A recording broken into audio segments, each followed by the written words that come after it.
Hey guys, welcome back to our channel. আমি বাপন আর তোমরা দেখছো বাপন বিশ্বাসের লাইফস্টাইল। কিন্তু কয়েকদিন তোমরা লাইফস্টাইলের ভিডিও দেখতে পাবে না, কারণ বংরন অনেক আগেই মারা গেছে।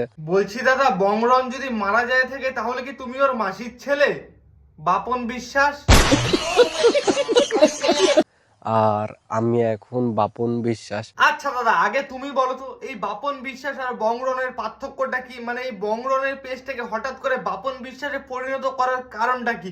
আমার মনে হচ্ছে প্রীতি আবার মালটাকে ধোকা দিচ্ছে, কারণ এর আগেরটাকে তো এরকমই সেম অবস্থা করেছিল, এখন বংরনকেও এই অবস্থা করলো। ছি দাদা ছি, লজ্জা থাকা দরকার তোমাদের। আরে ভাই, ফ্যান ফলোয়ার তো তোমাদের জন্যই হইলো ওই পৃথির, না হলে তো মনে হয় জিরো থেকে জিরোতেই থাকতে এতদিনে, তাই না?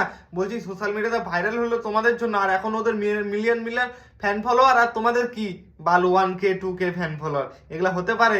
একটা ছেলে একটা মেয়েকে উঠায় দেয় গাছে, মেয়েটা উঠতে থেকে আর ছেলেটা গোয়ামারা খাই নাইমে যায়।